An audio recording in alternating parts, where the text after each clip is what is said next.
Presidential, I would agree. Also gutsy. You want absolutely. This is the best thing he's probably ever done in his life.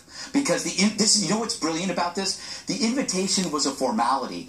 They didn't expect him to say yes, and he called their bluff. It's like, you know, when you say to somebody, "Oh, I really hope you can make it to this party," because you know they're not in town, but then they change their plans and they show up. And I thought that was guts. I will say this: this is the day that Donald Trump really, really grew up and became the opposite of the Donald Trump that you see tweeting. And it's a bigger lesson for a lot of people. It's not just about Trump. It's about all of us. This is the opposite of tweeting.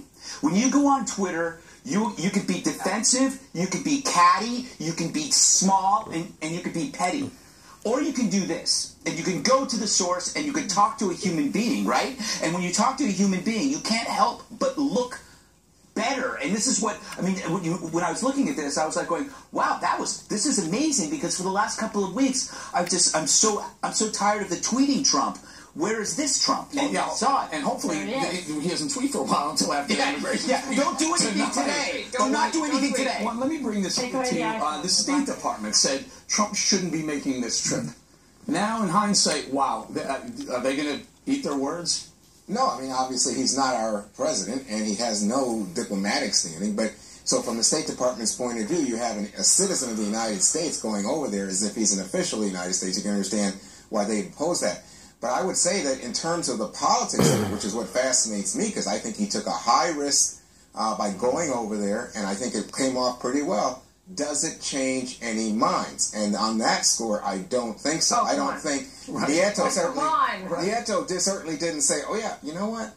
I think." Well, you know, Trump did outline the wall. He said secure the border, respect the right to build the physical border, which means a wall. There was no pushback from Nieto. Not only that, I mean, what he did was he took any sort of racist sting out of the idea of building the wall, because he stood there with the president of Mexico, who agreed with him that a wall is mutually beneficial to both sides. He agreed, the president of Mexico, that it made sense to secure the border, to stop illegal immigration both into and out of Mexico, to stop the flow of drugs, to improve trade between these countries, and to keep manufacturing within this hemisphere, manufacturing wealth here. He stood there and he agreed with Trump's basic points. He said they cleared up any past misunderstandings and that his ideas were mutually beneficial. Those were the exact words. You know Those what? were the exact words. I think you confuse someone who's being polite to a guest with somebody who's actually in agreement with a guest. I mean, clearly they did not discuss Trump calling Mexicans rapists and sending criminals to the United States. No.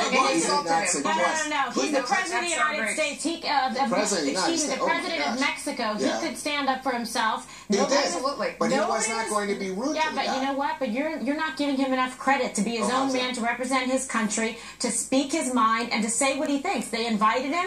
Trump accepted it. It was a huge missed opportunity for Hillary Clinton, and he did look presidential, and he's sitting there. And when you look at the dynamics and the optics of that, the two of them standing side by side, actually getting stuff done, versus bobbing and weaving and ducking press conferences. I mean, even if you're a Hillary Clinton supporter, you got to say to yourself, wow, someone looks like they're ready to show up and play and get stuff done, and someone looks like they're hiding under How about this? Absolutely not. This is a guy that called Trump Mussolini, Hitler, said that kind of rhetoric that he used in attacking Mexicans is the kind of rhetoric that leads to national tragedy. What did he say? So all he did was be polite. He was very polite. He was polite, and you guys want to make this into like an endorsement. After the meeting. After they discussed these 5 things that Trump outlined, Nieto was still very polite in inviting to Trump. Nieto was polite. I give my credit to Nieto for being such a good host. You think it means that he endorsed Trump? Now, you're going to tell me, Greg, would you agree with Juan, I'm guessing you won't, that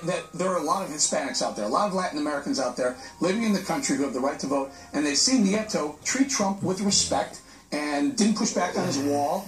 You don't think that'll sway some votes? I don't know. I mean, I go back to my initial point, which is that when people get together, as opposed to being apart, they actually act like human beings. Right. So when they were apart, he was calling them Mussolini and Hitler. You can't do that to somebody who's in your country, and that's the important. No, but Juan, that's the important thing. That's the important thing. And you wouldn't invite him if you really believe that. Trump has to undo a year a year of Hispanics hating him. He needs more than just this day. I mean, he has scared them. He has angered them. So this is a positive. But this doesn't. I don't think it changes as much as you want it to, because I think he needs to do. He has to jump into the fire alive. But he kind of just did at the beginning of a discussion and a dialogue and a conversation, and that I think he should get a lot. I'm as critical as Trump at Fox News as anybody, but I would be a hypocrite if I didn't give him props for doing this. And I never say props. A very good point. So he is absolutely going after the Latino vote right now by doing this. Yes. But he's also going after the independent, people who are undecided, and hoping to see a presidential Trump. And this is about calming down people in the middle who might have supported him and then were afraid that maybe he was a racist, that maybe you couldn't let him loose in international waters, that he would do crazy things. Now he's sitting there, he's looking rational. He's standing next to a president. They're having a conversation like world leaders would and coming away with common points. It was the first thing that the president said, that by coming here, it proves to me that we have a lot of common ground. Hang in there. I want to talk, because after the press conference, there were a couple of questions taken. The first question, of course, the reporter went right for it, asking about the wall, who's going to pay for the wall, and here's how Trump responded. We did discuss the wall. We didn't discuss payment of the wall.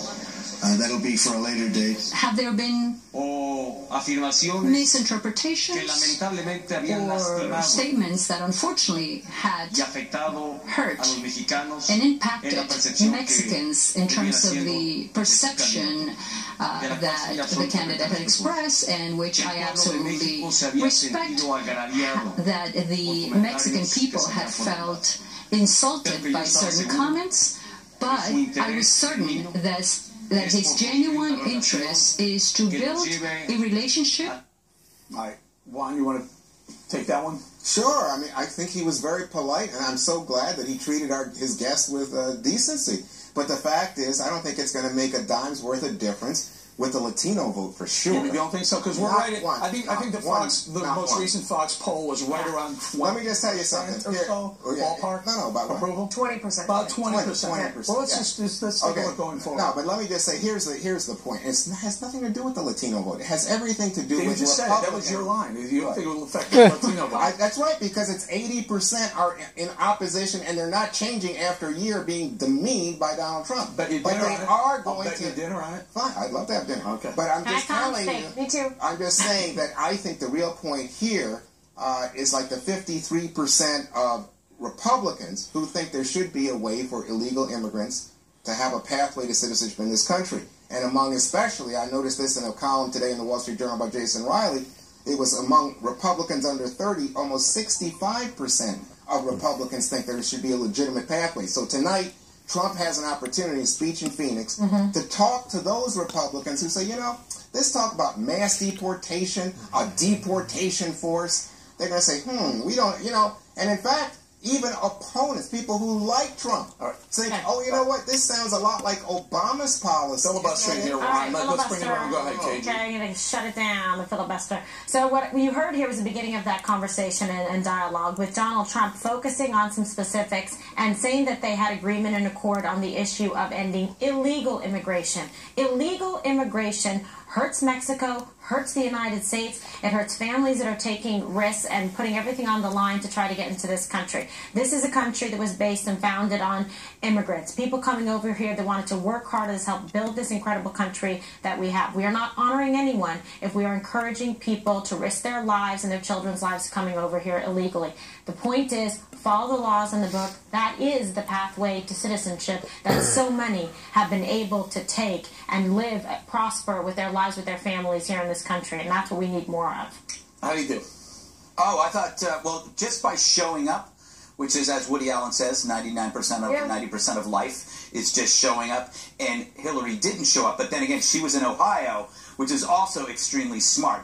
He won the day, but she might have made a better decision going to Ohio, and it also changed the subject from emails, which we're going to talk about later, but the email story is a big story, but this is definitely more interesting. I'm looking forward to, if he does, there is going to be no deportation. We know that. if the wall becomes a virtual wall, an electronic wall, could Ann Coulter actually burn her own books? Are you starting a new Twitter war? She should love him or hate him. Donald Trump beat President Obama to Louisiana, and that was an issue. That was news. And now he's beating Hillary Clinton to meet with Nieto. Someone's got. He's listening to someone. Maybe it's Kellyanne. I don't know. Whoever he's listening to. Who could that be? Yeah, no, I mean, it shows that his campaign right now is in genius hands. They obviously did a really smart thing. He said that we put out an invitation to both campaigns. He responded quickly, and he went down there. It was a very smart move. It's also the perfect setup to the speech tonight, because you know whatever he said tonight before this was going to be liar, liar, pants on fire. People were going to say, don't believe anything you say. I mean, he's winning right now. You take the 5 votes you made, the 5 shared goals, ending illegals, secure the border, dismantle drug cartels, improve NAFTA. Just read it down. And guess what? Mexico agrees. And guess what? Mexico agrees with me? Yeah. Wow. They didn't bring up paying for it. They didn't bring up paying for it. They didn't bring up paying for it. They didn't bring up his rhetoric about rapists and thieves. They didn't bring up anything that would be upsetting. They were just polite. But what astounds me about this story is we go into the speech tonight, and I think everybody wants to know what Trump's going to say. How's he going to explain those 5 things. Is that, you know what? He sounds a lot like Barack Obama.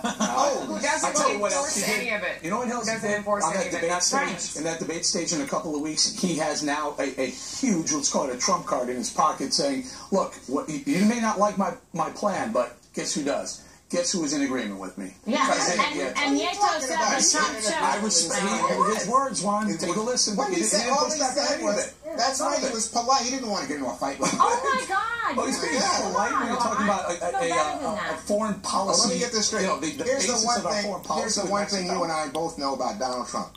He's going to build a wall and get Mexico to pay for it. Did you hear an agreement to that today? I didn't. No, I think but I heard Nieto say that Trump showed genuine concern to be there to discuss the issues and work with the people of Mexico. So, you're welcome. You're welcome, my guest. The only thing that's important is whether or not Donald Trump, when he went down there, refilled my prescriptions. Oh my gosh! Yes, stop the inexpensive. Drug trafficking. The pharmacies there are inexpensive. You know what you can even do? You can actually have some sort of group dynamic where both countries actually use the laborers to build that wall. That's probably hundreds of thousands of jobs. It's a lot of money going back to Mexico. Together. Not a bad idea. Stay right there. We have much more to come on Trump's immigration speech this hour. Also, Hillary Clinton slammed Trump's Mexican trip. Her reaction next.